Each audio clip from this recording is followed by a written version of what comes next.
The morning began strangely. There was no sound of birds, no hum of the wind. The air felt heavy, thick like invisible smoke pressing against every living thing. People across the world looked up and saw the same sight, a pale glow spreading slowly across the sky, like a mist made of light. At first, no one understood what it was. News channels showed strange clouds moving in perfect lines, not shaped by nature, but by something else. Scientists called it unknown atmospheric activity. But soon, fear replaced curiosity. The glow was not harmless. It carried something inside it, something alive. Dr. Emily Cross stood on the balcony of her research center, watching the sky darken. She worked as a biochemist, but even she could not explain what was happening. Her instruments showed chemical particles that had never existed on Earth. The readings kept changing, as if the air itself was rewriting its own formula. Emily's assistant, Tom, ran in, his face pale. "It's everywhere," he said, breathless. "Every country is reporting the same gas cloud." She checked the global satellite feed. The clouds were spreading from space, forming a pattern around the planet. It was too perfect, too organized. "This isn't nature," she whispered. "Someone made this." In a small town miles away, children stopped playing when the air started to shimmer. Parents rushed them inside, closing windows and doors. Within minutes, people began to cough. Hospitals filled with patients complaining of burning lungs. Governments told everyone to stay indoors, but the gas was already everywhere. The world fell silent. Streets were empty. Cars stopped. It felt like the end had arrived quietly, wrapped in a soft glowing mist. From space, cameras captured enormous ships hidden behind the clouds, massive alien vessels releasing the gas like poison rain. They had not come to communicate. They had come to erase. For the aliens, humans were a danger, an unpredictable race that multiplied too fast and reached too far. The gas was designed to kill all humans within a week. It attacked carbon-based life, destroying oxygen exchange in the lungs. But something was wrong, something the aliens had not expected. On the second day, strange reports began to appear. In some cities, people who had been exposed the longest stopped coughing. Their breathing returned to normal. Their skin glowed slightly under the light. Emily, who had been studying the samples, saw the molecules inside the gas begin to change when they touched human cells. The gas should have killed them, but instead, it transformed. It became something new. "That's impossible," Emily said, staring at the data. The molecules were reacting to exhaled air, breaking apart and turning unstable. It was as if the gas was being rewritten by human breath. Meanwhile, above the planet, the alien commanders watched their data screens in confusion. Their troops were landing in different zones, but one by one, they started to collapse. The commanders thought it was human resistance, maybe weapons. But there were no weapons, only air. The gas that was supposed to kill humans was now killing the aliens. Panic spread through their ships, their communication channels filled with screams and static. "The gas, it's changing," one shouted before the signal cut off. Back on Earth, Emily gathered what was left of her team. "We need to test exhaled air," she said. They took samples from survivors and compared them with the gas outside.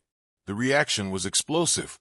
Human breath neutralized the poison and produced a new compound that was deadly to alien biology. It was the perfect reversal. "They created their own death," Tom said, staring in disbelief. "They made a gas to destroy us, but our breath turned it against them." That night, the sky turned red as alien ships fell from orbit, burning like meteors. The people who had survived watched in silence, still afraid to believe they were safe. Emily stood outside the lab, feeling the strange wind on her face. The air no longer felt heavy. It felt alive. She looked up at the falling ships and whispered, "They tried to kill us with air, but we are still breathing." But deep above the clouds, in the last remaining alien ship, their leader Zertal watched the destruction with horror. His mission had failed. The gas that was their greatest weapon had turned into their worst nightmare. His final message echoed through the void. "They are not natural. They are something else." His voice faded into the static. On Earth, no one heard those words. People began to emerge from their homes, confused but alive. They looked at the sky glowing softly in the night. The silence that once felt terrifying now felt sacred, like the calm after a storm. The war that no one understood had already begun, and humanity had won its first battle without firing a single shot. But Emily knew this was only the beginning. Something about the gas felt too strange, too purposeful. Someone had designed it, and if they could send it once, they could send it again. She turned to her team and said quietly, "This was not just an attack. It was a test." Her words hung heavy in the air, and for a moment, everyone stopped breathing. The silent sky above them glowed faintly, hiding something far worse beyond the stars.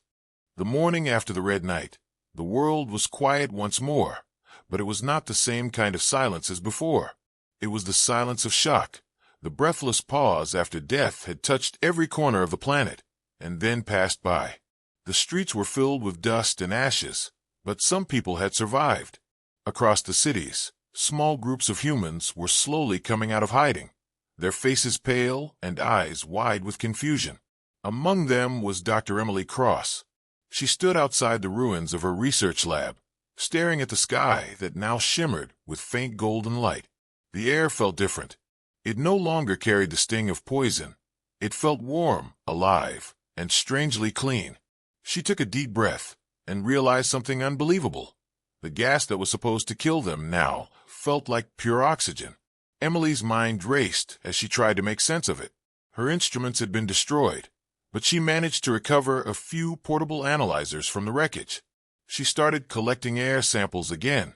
The readings shocked her. The molecular structure of the gas had changed completely overnight. It was no longer toxic. It was now generating oxygen when in contact with human breath. "How can this be possible?" she whispered. She remembered the moment her team discovered the gas reacting to human lungs. They thought it was just a temporary mutation, but now it was clear. The change was permanent. Humanity had transformed the poison into something new, something the aliens could not survive. Hours later, Emily managed to contact Tom through an old military radio. Static filled the air, and then his voice broke through, weak but alive. "Emily, I'm at the safe zone near the old hospital. There are survivors here. You need to see this." She packed her notes and started walking. The city was a graveyard of silence. Burned alien ships lay broken across the streets, their metal twisted and melted. Every now and then, she saw a figure moving, human survivors, searching for others. The smell of burnt air hung thick, but Emily noticed that the survivors could all breathe easily. Their lungs, which should have been filled with toxins, were clean. She reached the hospital as the sun began to set. The survivors had gathered around makeshift fires, eating whatever food was left.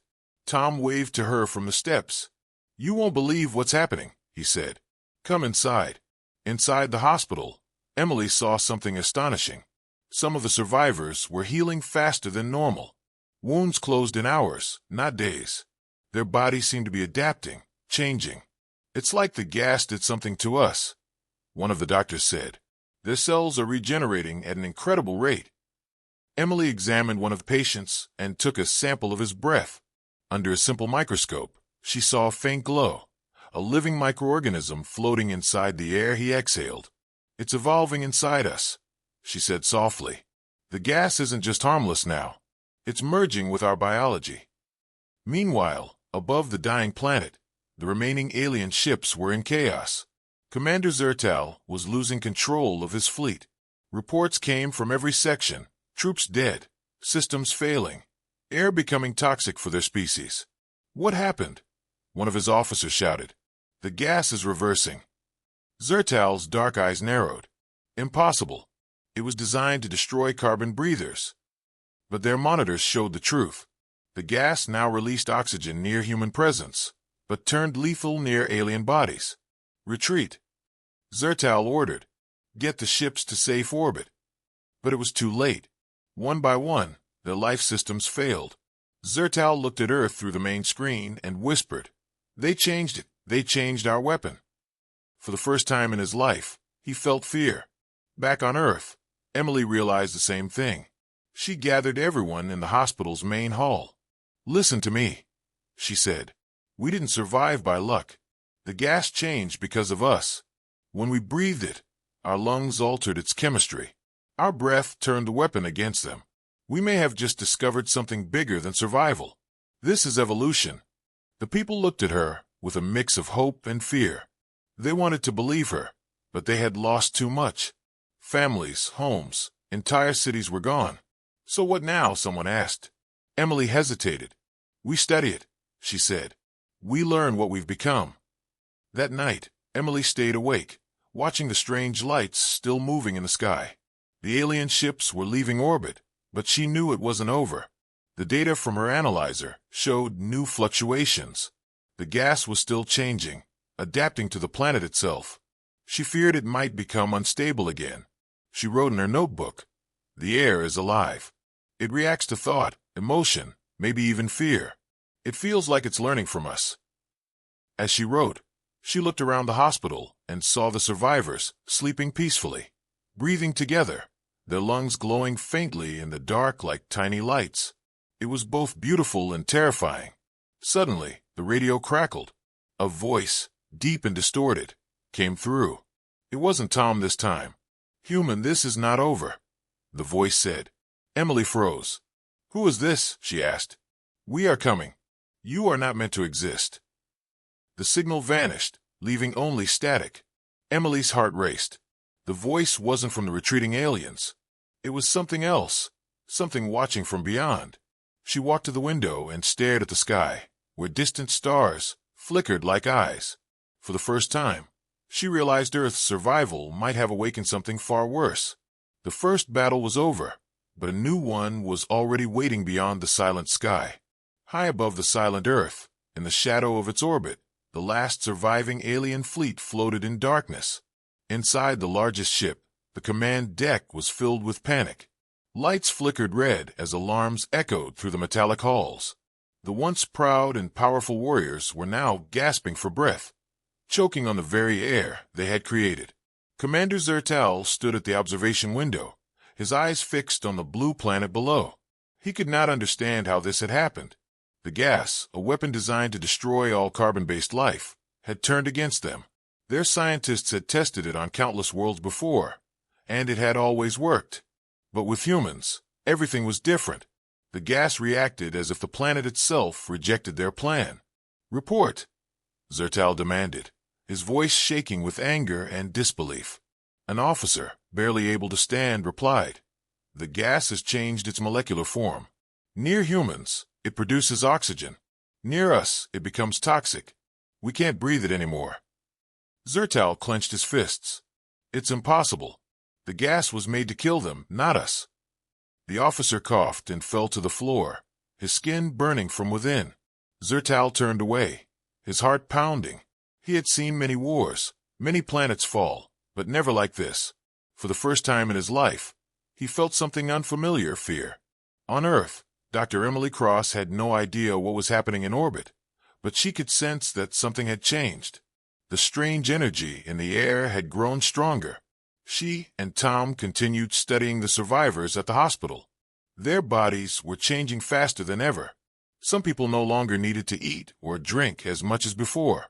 Their breathing had slowed, and their blood carried more oxygen than any human biology should. "We are evolving," Emily said quietly. Tom stared at the readings. "You mean the gas is changing us?" Emily nodded. "Yes, but it's not random. It's like it's helping us survive. Maybe even preparing us for something." She didn't know that. At that same moment, Zertal was watching them from his ship. The alien commander had focused his scanners on one human in particular, Emily.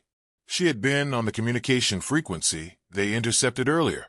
They tried to analyze her speech patterns, her biochemistry, but their computers crashed every time they ran the data. "Her cells are emitting something," said one of the alien scientists weakly. "It's not radiation. It's a resonance." Zertal stared at the image of Emily on his screen. "She's the key," he muttered. "Find a way to capture her." But the scientist hesitated. "Commander, we can't land on Earth anymore. The air kills us." Zertal growled. "Then send the drones. We need answers before we die." On Earth, strange black drones began appearing in the sky that night. Survivors panicked and hid inside buildings. Emily and Tom watched from the rooftop as one drone hovered silently above the hospital. "It's scanning us," Tom whispered. The drone emitted a soft hum, and then a beam of light passed over them.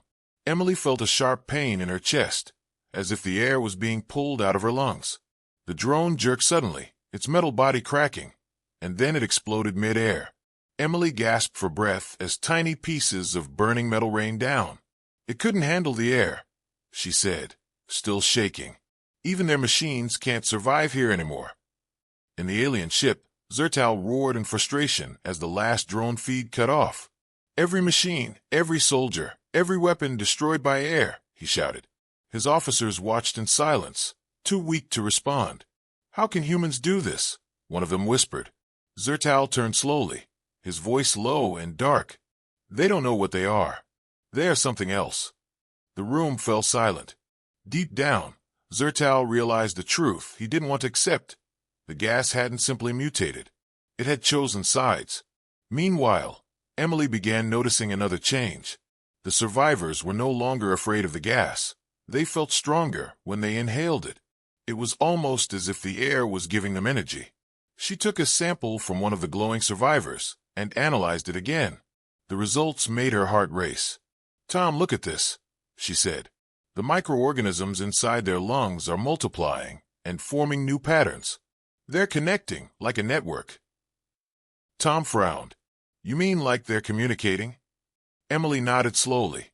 "Yes, not just with each other, maybe with the planet itself." The thought chilled her. If the air was alive, if it had learned to think, then humanity was no longer just surviving. They were becoming something new. Back in space, Zertal made his final decision. "Prepare the message," he said. "If we can't defeat them, the Council must know what happened here." His dying scientist recorded the transmission, his voice trembling. "To the High Council, Earth is lost. The weapon failed. The humans have become immune. Their breath transforms the gas into death for us. Do not approach this planet. It is cursed." Zertal took a final breath of his failing air and said, "They are not natural. They are evolution itself." With that, the signal was sent across the stars. Moments later, the flagship's systems collapsed. The alien fleet drifted silently into Earth's shadow, lifeless. On the surface, Emily stared at the sky. The strange glow was fading, replaced by the stars.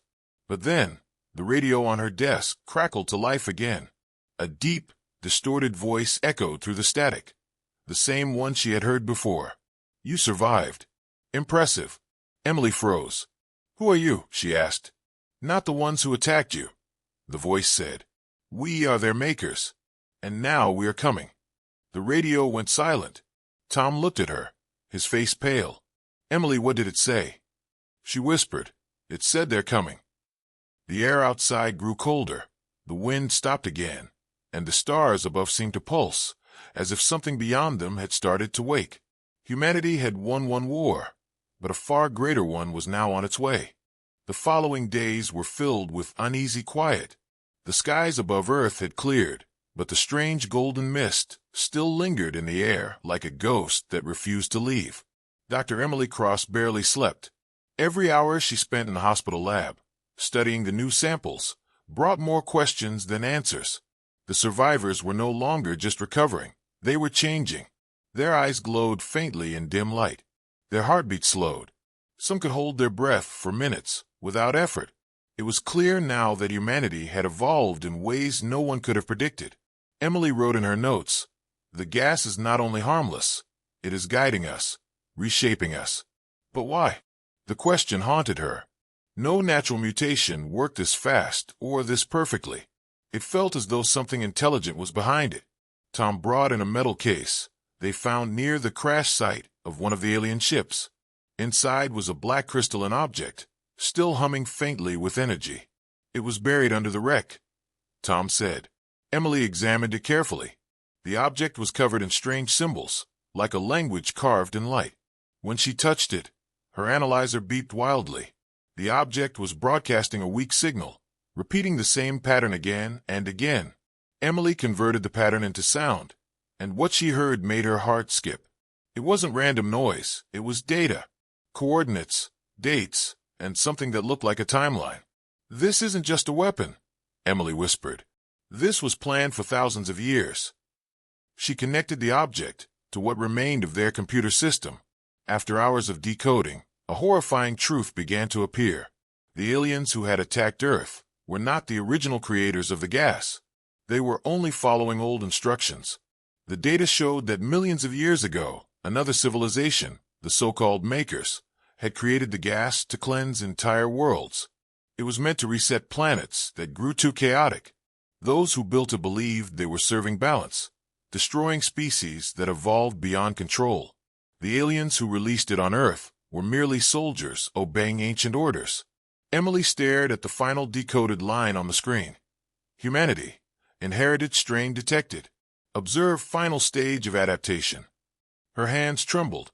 "Inherited strain," she said quietly. "They knew about us before we even existed." Tom frowned. "You mean they've been watching humanity for that long?" Emily nodded. "Maybe not watching, but tracking. We're not their first experiment." She leaned back in her chair, feeling a cold realization settle in her chest. This gas wasn't meant to kill us. It was meant to test us. That night, while the others slept, Emily sat alone in the dark lab, reading through the alien data. Each line she translated revealed another secret. The gas formula was almost identical to something found deep within human DNA, a dormant pattern no one had noticed before. It was like a key, waiting for a specific signal to awaken. The gas was that signal. When it entered the lungs of humans, it triggered the ancient pattern hidden in their genes, causing their bodies to evolve. "It wasn't just our breath that changed the gas," Emily whispered. "The gas changed us because it was made for us." Outside, thunder rolled across the night sky. The survivors gathered around small fires, trying to keep warm. Many of them had started to dream the same dream, a vision of a giant world covered in light, filled with voices that spoke in unknown languages. Some woke up crying, others in awe. Emily listened as they told their stories. "Maybe it's a side effect," Tom suggested, but Emily wasn't sure. "What if it's a memory?" she asked. "Something inside us remembering what we once were, or what we're supposed to become." Far above Earth, in the empty remains of the alien fleet, a new signal pulsed across the void. It was faint but powerful enough to reach distant stars. Someone or something had received Zertal's last message. In a distant part of the galaxy, massive machines stirred to life. The Makers had heard the call. Back in the hospital, Emily noticed a new pattern in the air samples. The gas was still mutating, but now it was spreading underground through water and soil. Plants began to grow faster, animals became more active, and the atmosphere stabilized. The planet itself was healing. It was almost as if Earth was alive and responding to what had happened. "It's rebuilding itself," Emily said. "The gas is turning Earth into something stronger, purer." Tom smiled faintly. "That sounds like a good thing." But Emily shook her head. "No. If the Makers see this, they'll come. They'll see Earth as a failed experiment that grew out of control." She decided to send a message into space, hoping to learn more before it was too late. Using the alien crystal as a transmitter, she coded a single phrase in the alien language.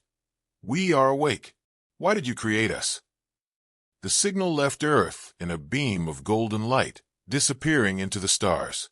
She didn't expect an answer, but deep down, she knew one would come.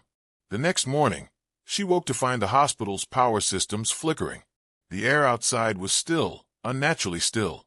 Then the radio crackled. A voice, calm and cold, filled the room. "You were never meant to know," it said.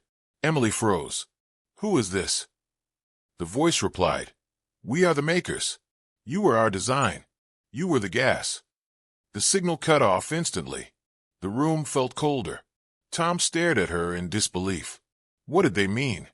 Emily whispered, "We weren't just their targets, Tom. We were their creation."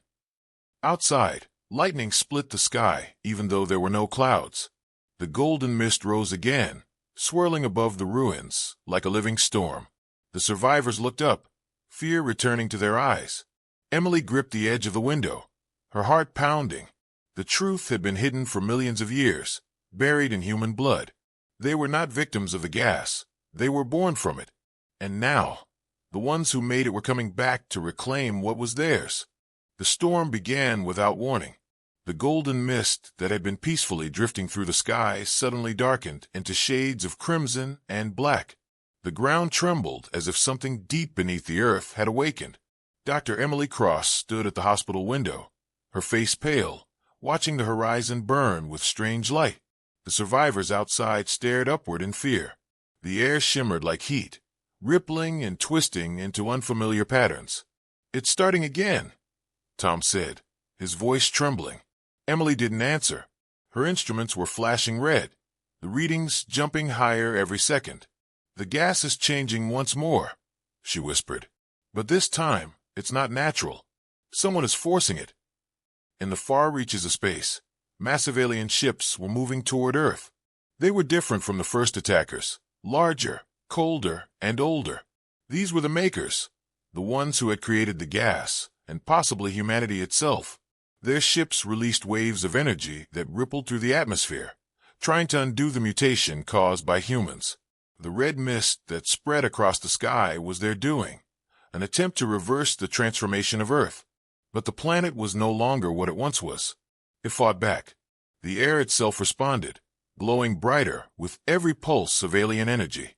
The red gas was supposed to kill, yet wherever it touched human breath, it transformed again into pure light, feeding oxygen into the planet's core. Emily ran to her equipment and shouted, "It's not just reacting anymore, it's defending us." The survivors began to notice that the air, though glowing red, didn't burn or choke them. Instead, it felt energizing. Their lungs expanded easily, and they could breathe deeper than ever. Plants around the hospital began to grow faster, reaching out toward the strange red light. The ground cracked, and new roots spread from beneath the soil. It was as though Earth itself was coming alive, absorbing everything that the makers threw at it. "They wanted to destroy us," Emily said. "But the planet is adapting again. The gas is feeding the Earth."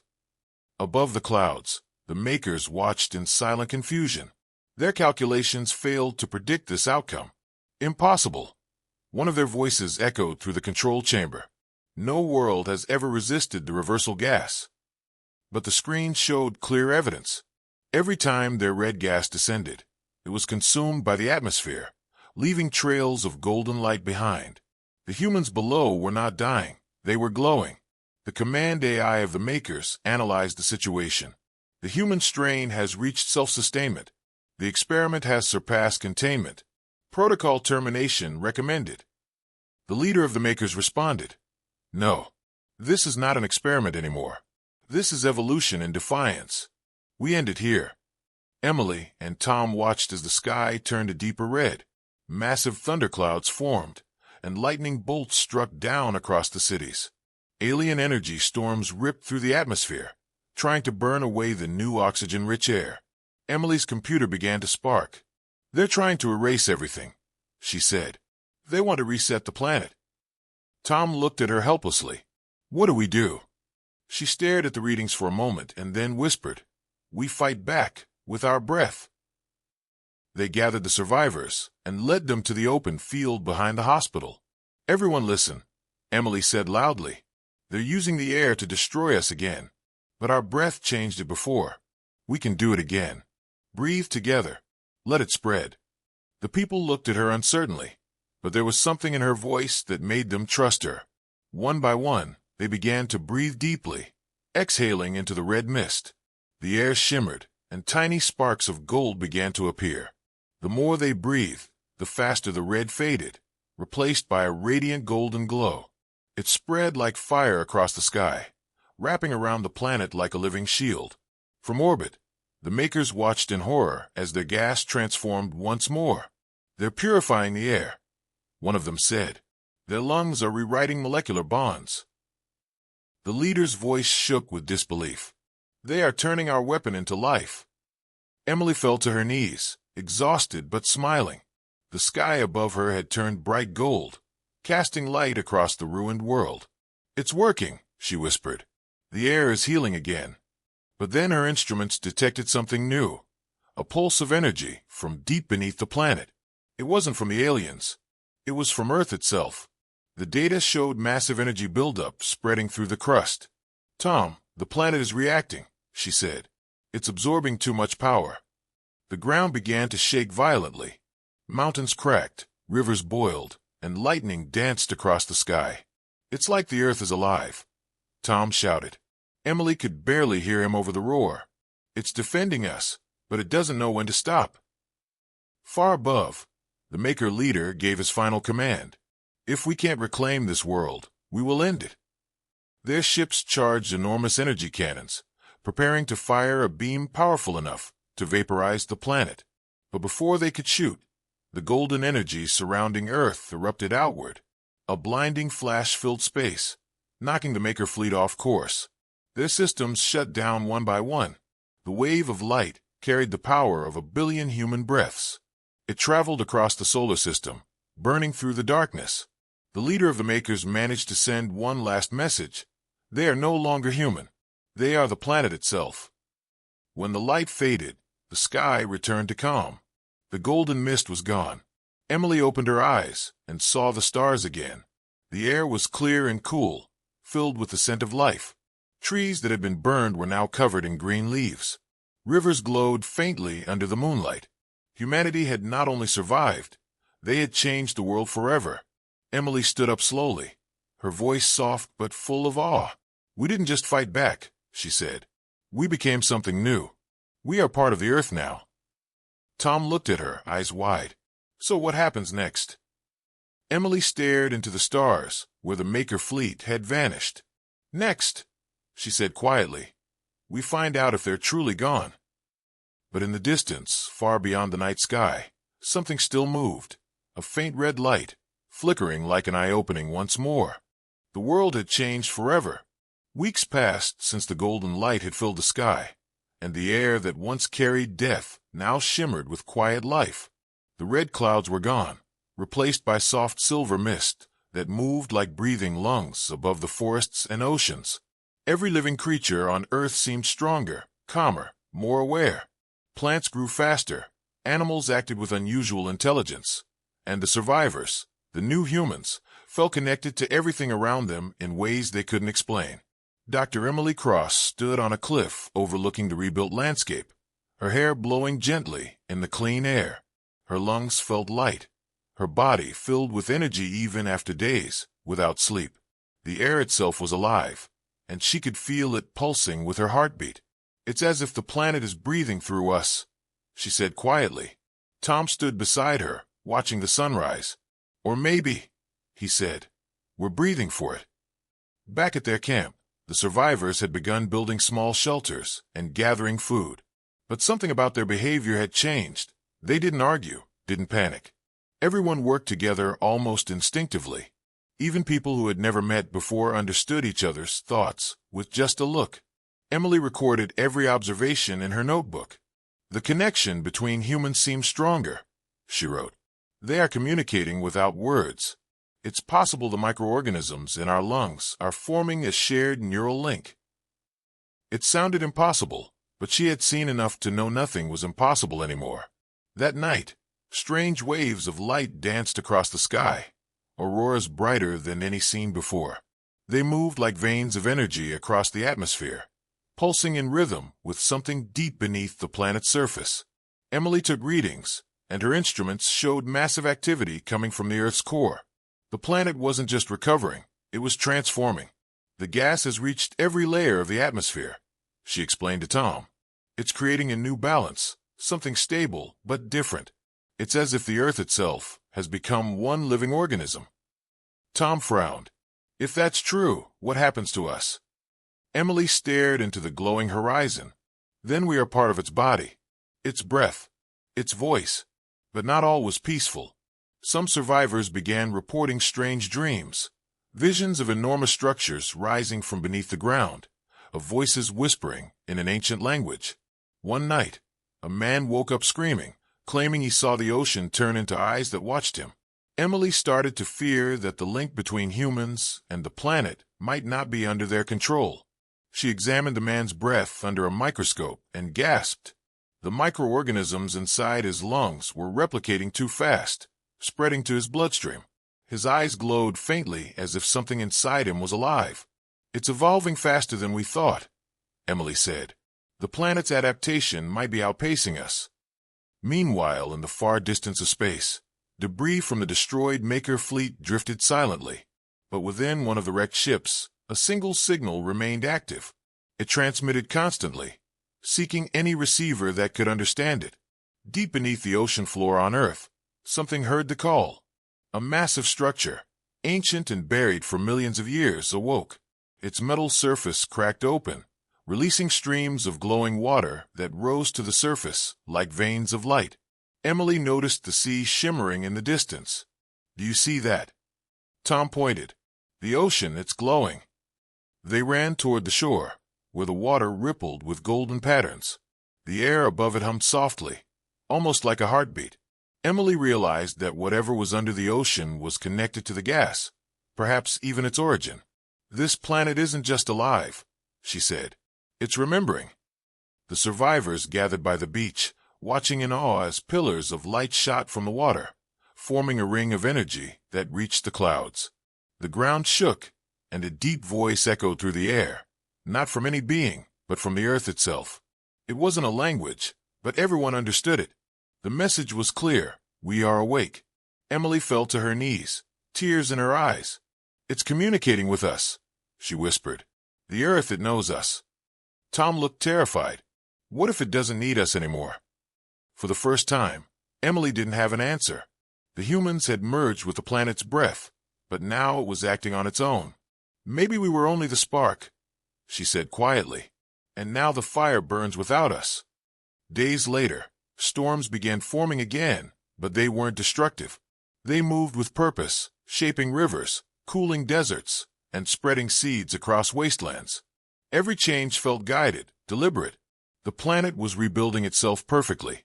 But one morning, as Emily studied satellite readings, she saw something that made her heart stop.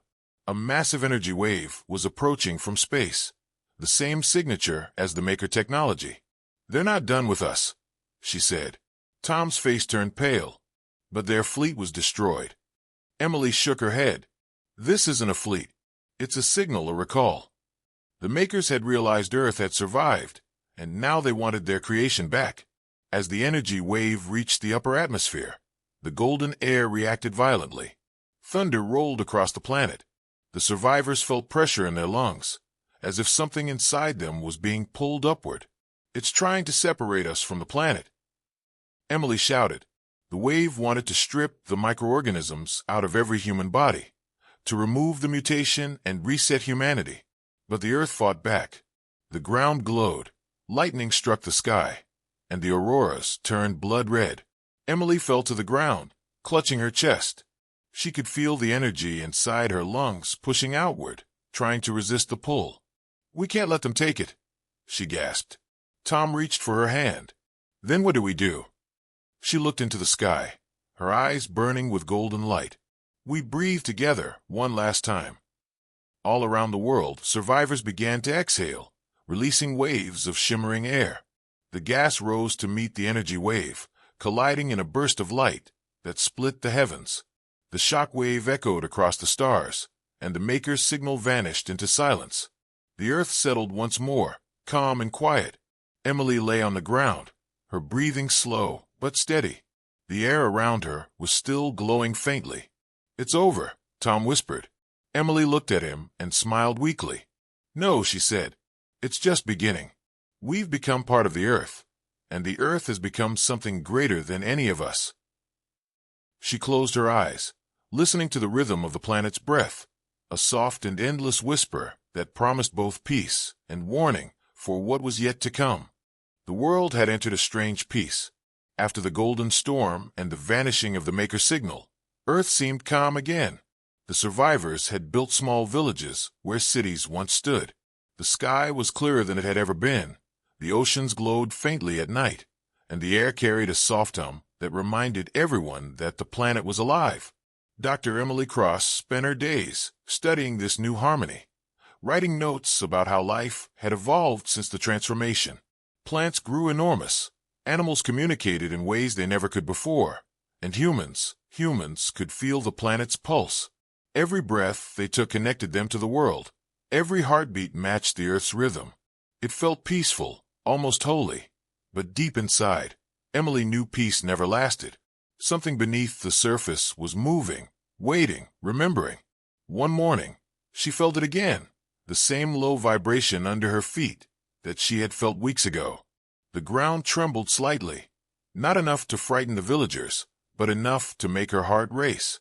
She activated her scanner and checked the readings. Seismic energy, she whispered, but not natural. The patterns were too organized, almost like signals. The vibration came in intervals, 3 short pulses, then 1 long. She frowned. It's a code.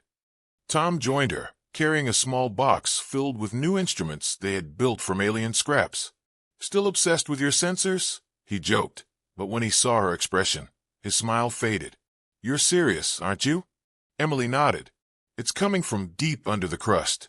Something alive is trying to speak. That night, as everyone slept, the vibrations grew stronger. Emily couldn't rest. She sat outside their shelter, staring at the stars. The golden mist that once filled the sky was now gone, but the stars looked brighter, closer. Then she saw it, a faint shimmer rising from the ground nearby, like heat waves, but made of light. It floated upward, twisting and forming shapes before vanishing into the air. She slowly reached out, feeling the warmth of the glow. It's not heat, she whispered. It's breath. The earth was exhaling again, but this time it was different, measured, deliberate, intelligent. She recorded the event, and when she analyzed the light spectrum the next day, she discovered something terrifying. The energy signature matched the same frequency used by the makers to control their machines. It's copying them, she said. The planet is learning. Over the next few days, strange things began happening. Metallic veins appeared across mountain faces, shining like silver rivers under sunlight. Water in some regions started conducting energy, glowing with faint electric lines. Plants began to change, their leaves metallic, their roots pulsing with faint blue light. Emily's team took samples and discovered that the planet was merging organic and synthetic elements together. It was evolving beyond nature. It's like the Earth is rebuilding itself with memory from the alien gas, she told Tom. It's becoming something new, something more than alive. But Tom looked uneasy. And what happens to us when it's done changing? The answer came sooner than expected. On the 7th day after the vibrations began, the sea erupted. A colossal pillar of water and light burst into the sky, reaching the clouds. The villagers screamed, running for safety. Emily and Tom stood frozen, watching as the ocean began to part. Rising from its depths was something that defied belief, a massive structure made of rock, crystal, and metal. It wasn't built by humans or aliens. It was grown by the planet itself. The structure pulsed with energy, and from its sides, streams of glowing air poured out, spreading across the land. It's breathing through that thing, Emily realized. It's the core vent, the heart of the earth. But what she saw next made her blood run cold. Inside the light, shapes moved, figures that looked almost human, but not quite. They were tall, slender, and translucent, made entirely of the golden mist that had once filled the sky. Their eyes glowed faintly, and when they opened their mouths, the sound was like the wind whispering through a cave. They're not aliens, Tom said quietly. They're us. Emily felt her knees weaken. They're what we're becoming, she said. The figures stood in silence, then turned their faces upward, toward the stars. It was as if they were waiting for something, or someone. The sky flickered with distant flashes of red light. Emily's heart sank. The makers, she whispered. They're watching. The next day, the figures began to move across the land, walking silently through forests and rivers, leaving trails of golden light behind them. Wherever they passed, the earth healed faster. Trees grew in seconds, rivers cleared. Animals followed them as if under a spell. The villagers were both afraid and fascinated. They're fixing everything, Tom said. Why would they hurt us? Emily shook her head. Because fixing everything might mean removing us. She watched one of the figures approach a dying man in the village. The The figure touched his forehead gently, and the man's body turned to dust, which shimmered in the light before scattering into the air. "They're returning him to the earth," she whispered. "We're not meant to stay in this form forever." That night, Emily couldn't sleep. The figures moved around the village silently, their presence peaceful but unsettling. She felt a pressure in her chest, a strange warmth that grew with every breath. "It's happening again," she thought. "The connection is getting stronger." Suddenly, the ground shook violently, and a beam of red light shot down from the sky, hitting the ocean where the giant structure stood. The figure screamed, a haunting, echoing sound that shook the mountains. The beam tore through the structure, sending shock waves across the world. "They're attacking again," Tom shouted. The makers hadn't given up. They were launching a final attempt to destroy the planet's new life. Emily ran to her lab, grabbing her equipment. "The figures, they're absorbing the energy," she said. On her screen, she saw readings spike higher than ever before. The Earth's core was responding, generating a massive surge of power. "It's fighting back." The ground split open, golden fire erupting from cracks as the air shimmered violently. "Everyone get down," she shouted. The villagers dropped to the ground as the sky exploded with light. A ring of energy expanded outward from the ocean, swallowing the red beam and sending it back toward space. The explosion was blinding, and for a moment the entire planet seemed to glow. When the light faded, the figures were gone.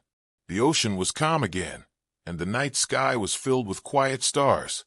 Emily stood weakly, her body trembling.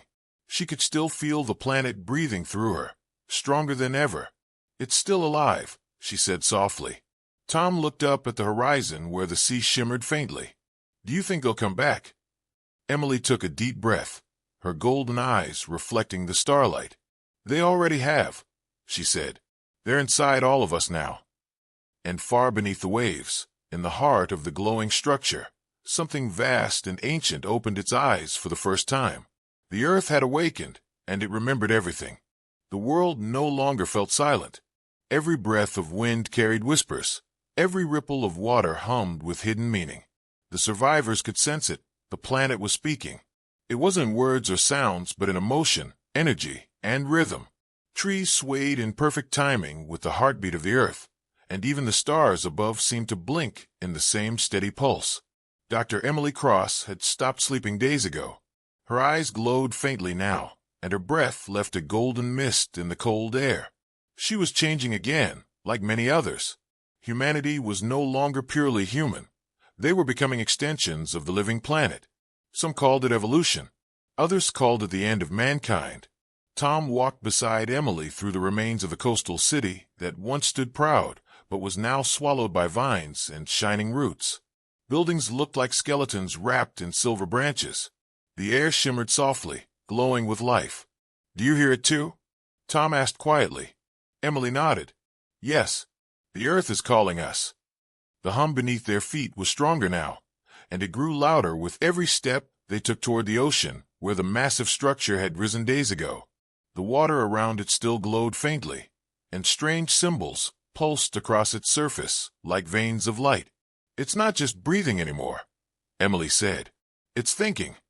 As they reached the shoreline, the waves parted gently, revealing a clear path to the glowing structure. The air vibrated, and a voice, not sound but pure thought, entered their minds. "You are not separate. You are the pulse." Emily gasped, falling to her knees.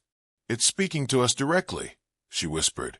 Tom clutched his head, overwhelmed by the rush of memories, visions, and feelings flooding into his mind. They saw images of Earth's creation, its long silent evolution, the arrival of the makers, and the experiment that began everything. The voice continued, soft yet infinite. "We were asleep when they came. They seeded your kind to shape our breath. Now we wake together."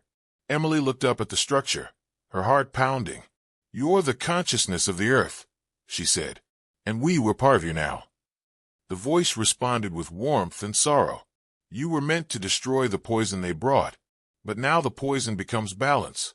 Together, we can breathe across the stars." Emily's eyes widened. "Across the stars?"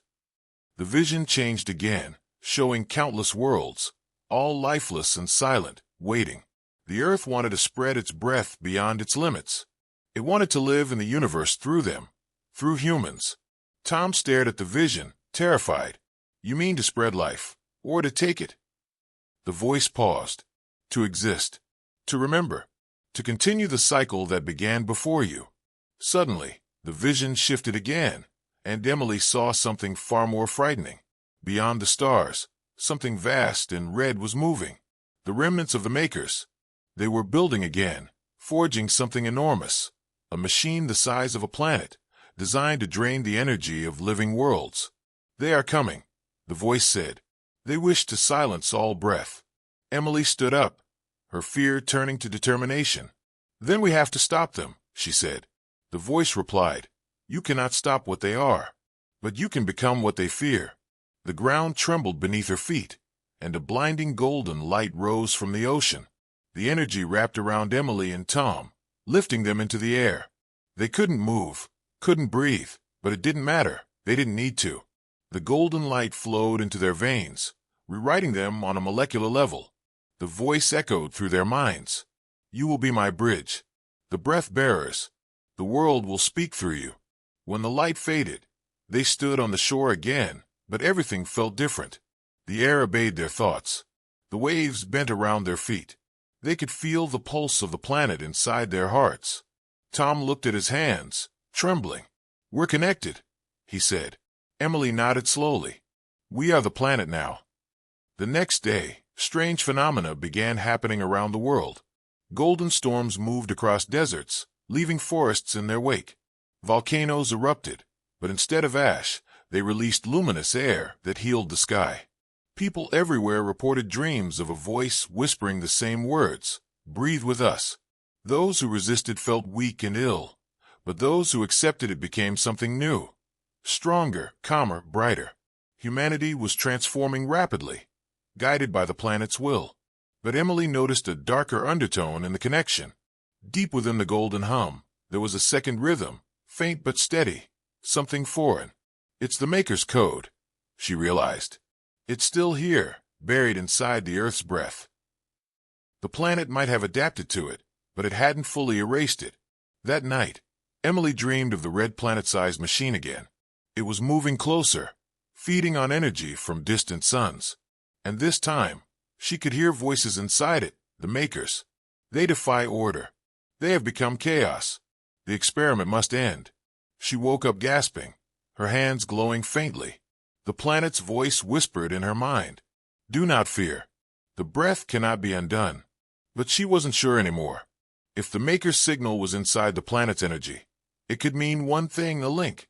They could find Earth again. We've shown them how to find us, Emily said, panic in her voice. Tom's expression darkened. Then the next war won't be for control, he said quietly. It'll be for survival itself. The following morning, Emily gathered the survivors. She explained everything she had seen, everything the planet had told her. Some were afraid, others inspired. If we are the breath of Earth, she said, then we are its guardians now. We don't wait for them to strike, we prepare. Together, they began to build something new, using the planet's living energy, structures made of light and stone that grew like plants, powered by their breath. They called them havens of air, places where humanity and the planet could unite in defense. But far across the cosmos, the Makers had already seen the glow of Earth's rebirth. Their vast machine turned its gaze toward the small blue world, and in its hollow core, red lights flickered to life. Back on Earth, Emily stood atop a mountain, the wind swirling around her. She could feel the universe breathing through her now. The planet's voice whispered softly in her ear. They come to end breath.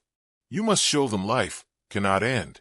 She closed her eyes and exhaled, releasing a pulse of golden air that spread across the sky, carrying a single message into space.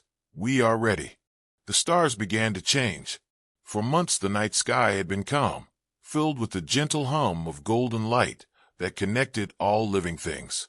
But now that peace was breaking. Strange red streaks appeared beyond the atmosphere, thin at first, but growing thicker each night. The survivors could feel it in their lungs, a pressure that made breathing harder. The air, once pure and full of energy, now trembled with something cold and foreign. Dr. Emily Cross stood on the high cliffs with Tom, watching the crimson glow spreading across the horizon. "They found us," she said quietly. Tom didn't answer. He didn't need to. Both of them could feel it. The makers were coming back. The first signs appeared in the oceans. Great whirlpools formed where the water had once glowed with life. The golden shimmer turned darker, swirling with shades of black and red. The energy within the planet pulsed in pain. Emily pressed her hands to the ground, feeling the vibration through her bones. "They're draining it," she whispered. "They're feeding on the planet's breath." She ran to her instruments and stared at the readings. Massive energy spikes were forming across the globe. They're opening rifts. They're trying to separate us from the planet again. Tom clenched his fists. "Then we have to stop them before they tear it apart." But Emily shook her head. "They're too far above us. We can't reach them through space. Not without help from the Earth itself." That night, Emily stood before the haven of air, the living structure that had become the heart of the new world. It pulsed with soft light, breathing in rhythm with the planet. She placed her hand on its surface and whispered, "We need you. We can't fight them alone." The air shimmered, and the voice of the earth answered inside her mind. "They seek to silence us again, but we are no longer what they remember." The ground rumbled, and light spread from the haven into the sky, creating a massive beam that reached the stars. If they wish to return, they will face the full breath of life. Across the planet, the same golden beams erupted from every haven. They linked together, forming a shield of living light around the world. For a moment, hope returned. The red streaks in the sky slowed, flickering against the barrier. But then the air itself screamed. The Maker's machine, vast and red as a dying sun, had arrived in orbit. It was so large it blocked the stars, a fortress forged from dead worlds. From its surface, tendrils of black energy extended toward Earth, touching the golden shield. The collision was silent but devastating. The golden light flickered, twisted, and began to dim. Emily fell to her knees, gasping. She felt the planet's pain inside her body. Every breath burned like fire. "They're poisoning the air again," she said through clenched teeth. Tom helped her up, his own eyes glowing faintly. "Then we fight back the same way we did before." He placed his hands on her shoulders. "Breathe with me." Together, they inhaled deeply, feeling the energy of the earth fill their lungs. When they exhaled, a wave of golden mist burst from their mouths, joining the air around them. All across the world, others felt it too. Every human who had survived the transformation stood where they were and began to breathe, uniting their strength with the planet. The air thickened with energy, glowing brighter as billions of breaths joined together. The golden shield flared once more, pushing back against the black tendrils. The Maker's machine shuddered as its outer shell began to crack under the force of the living energy. But the Makers had prepared for this. Their ship opened, revealing a colossal core of crimson light. It pulsed like a heart, each beat sending waves of death through the void. "They've built their own life source," Emily realized. "They're mimicking the planet." The machine's pulse sent another wave of dark energy that tore through the golden light, breaking parts of the shield. The air around Emily turned heavy and cold. "They're winning," Tom said, coughing. "The planet can't hold much longer." The Earth's voice echoed again, weaker but still steady. "Life must change to live." The ground split open near the haven, and golden light poured out, wrapping around Emily and Tom. "You are my breath made flesh. Take what remains of me and carry it beyond." Emily shook her head, tears streaming down her face. "No, we can't leave. We have to protect you." But the voice was firm. "To protect me is to become me." Before they could respond, the light consumed them both, pulling them upward through the air. Their bodies dissolved into pure energy, merging with the wind and the atmosphere. All across the world, others began to vanish too, their breath turning into light. Humanity was merging fully with the planet. From orbit, the Makers saw the transformation. "They are integrating," one of their voices said. "The experiment is collapsing into unity." The leader responded coldly. "Then we end the unity." The massive machine charged its core, focusing all its power into one beam aimed directly at Earth. But before it could fire, the golden light erupted from the planet, striking back. It wasn't a weapon, it was the planet's final breath. The golden energy pierced the red machine, wrapping around it like a living storm. The two forces clashed in silence, locked in a battle of existence itself. Emily could see it all now. She was no longer human, no longer bound by flesh. She floated through the golden current. Her consciousness spread across the entire atmosphere. She felt the heartbeat of the earth and the burning hatred of the makers. She reached out, touching their machine with her mind. "You tried to control life," she said, her voice echoing through the void. "But life doesn't obey." With that, she released everything, the full force of the planet's breath, the power of every living soul. The golden storm surged forward, tearing through the red machine, ripping it apart from within. The explosion lit the solar system like a second sun. When the light faded, space was silent again. Fragments of the Maker's machine drifted away, glowing faintly before dissolving into dust. Earth floated below, wrapped in a soft golden haze. The shield had dimmed, but it still shimmered gently. The planet was alive, but changed forever. Tom's voice reached Emily through the air. "We did it," he whispered. She could feel him everywhere, part of the same current that now flowed through the world. "Yes," she answered. "We did." But even in their victory, a distant echo remained. Deep in the void where the red machine had fallen, a single spark of crimson still pulsed faintly, waiting. The Makers were gone, but not extinct.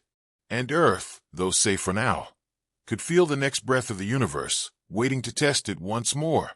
The world was quiet again, but it was not the same world that had existed before. The oceans glowed with silver light, the forest sang softly with the wind, and the mountains pulsed faintly as if alive. Earth had survived the final attack, yet everything upon it had changed forever. The old boundaries of life and death, of human and nature, no longer existed. All living things now shared one breath, one endless cycle of energy that connected every grain of sand to every star in the sky. Dr. Emily Cross no longer walked in flesh. Her form was light, her voice part of the wind that whispered through the new dawn. She could feel the heartbeat of the planet and the memories of every soul that had ever lived. Humanity had not ended. It had evolved into something eternal. Tom's voice reached her through the currents of golden air. "Do you feel it?" he asked softly. "Everything breathing together?" Emily's voice echoed back like a soft ripple. "Yes, it's beautiful." Their consciousness drifted above the reborn earth, watching as the last remnants of war faded into silence. The golden haze that once covered the planet slowly cleared, revealing clear blue skies and gentle light. For the first time in centuries, the world looked peaceful. Yet deep beneath that peace, Emily could still sense something moving, a quiet, lingering pulse that did not belong to the planet. "It's not over," she whispered. "Something's still out there." In the cold darkness of space, far beyond the reach of the golden light, a single fragment of the Maker's machine floated among the stars. Within it burned a small red spark, the last piece of their will. The spark pulsed weakly at first, then brighter, feeding on stray cosmic radiation. Its whisper spread across the void, like a faint radio signal. "They breathe, but they will fade. All breath ends." It began to grow, building itself slowly, shaping metal and energy around its glowing heart. The Makers were not fully gone. They were rebuilding, piece by piece, preparing for the next evolution of their war. Back on Earth, Emily felt the faint tremor of that signal ripple through the atmosphere. It was distant but unmistakable. The planet's voice spoke through her mind, calm yet serious. The silence beyond stirs again. She answered, "I can feel it. What do we do?" The voice of Earth replied, "We prepare to leave."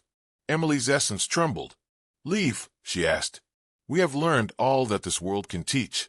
The breath must travel. The stars await new air."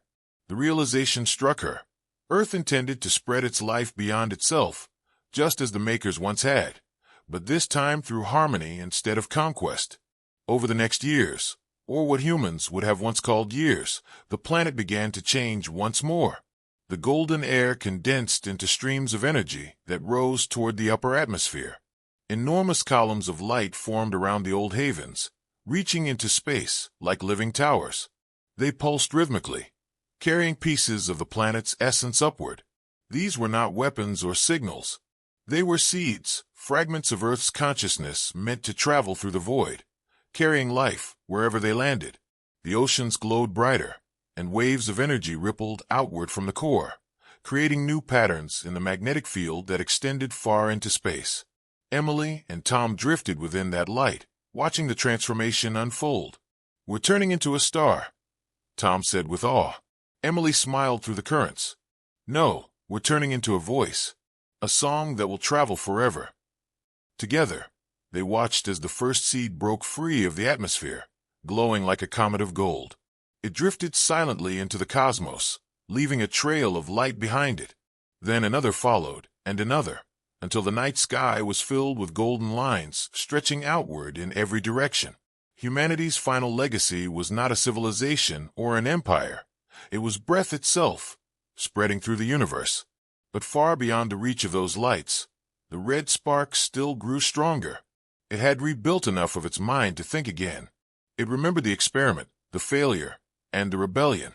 They defied purpose, it thought. They became chaos.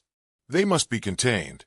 Using fragments of maker technology, the spark created new forms, machines built from living metal and synthetic flesh. These were not the old makers, but something colder, purer, emotionless. Their mission was simple: to find the golden light and consume it before it reached other worlds.